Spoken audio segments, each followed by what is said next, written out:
दोस्तों सभी को मेरा नमस्कार। मैं महानंद कुमार अब आप सबों के बीच पुनः अगले टॉपिक मौर्य साम्राज्य से लेकर आया हूँ। मौर्य साम्राज्य में अब तक जो कहानी घटित हुई हमने उसको बखूबी बताया, जो प्रतियोगी परीक्षाओं के दृष्टिकोण से बेहतर भी है।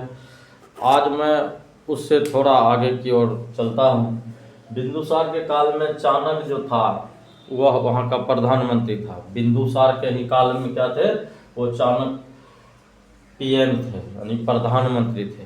बिंदुसार के समय पिंगल वत्स रहते थे। एक वैद्य था बिंदुसार के समय में जिसका नाम था पिंगल वत्स, वह रहते थे।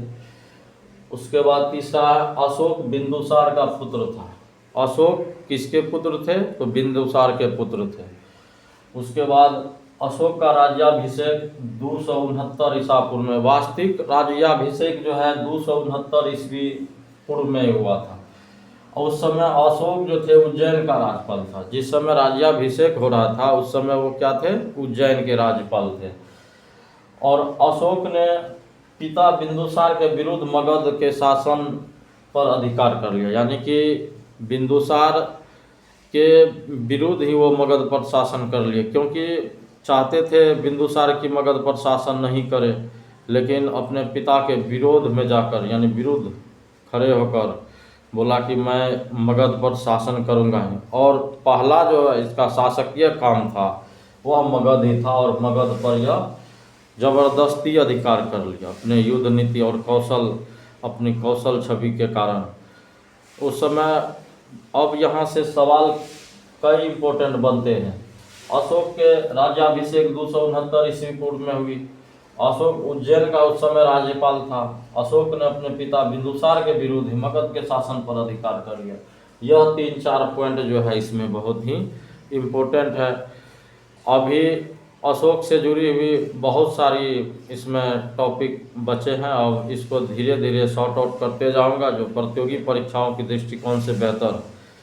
आगामी प्रतियोगी परीक्षा जो है इधर हाल में ही बिहार पुलिस की भी बहाली निकल रही है, उसमें अशोक से इम्पोर्टेंट क्वेश्चन भी रहेगा। मैं कोशिश करूंगा कि बिहार पुलिस के सिलेबस या जनरल कंपटीशन के सिलेबस से रिलेटिव ही सब्जेक्ट को आगे बढ़ाने में सक्षम रहूं, ताकि ज़्यादा समय इन्वेस्ट नहीं करना पड़े और बेहतर शिक्षा की ओर आप बढ़ें।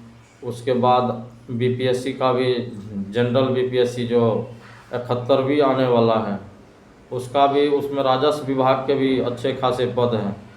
बेहतर तैयारी करने पर उसमें कुछ नहीं, बस मेहनत कश स्टूडेंट जो है उसको बखूबी निकाल सकते हैं। ज़्यादा कुछ कठिनाई नहीं है उसमें। अपने ऊपर आत्मविश्वास के साथ अपने तैयारी की ओर रुख कर देना है और अपने लक्ष्य के प्रति हमेशा डट के रहना है। लक्ष्य के प्रति अगर आप आशान्वित होकर तैयारी करेंगे तो सफलता एक दिन अपने कदम चूमती है। इसलिए अब इन टॉपिक के साथ मैं यहीं अपनी टॉपिक को विराम देता हूँ। जय हिंद, जय भारत।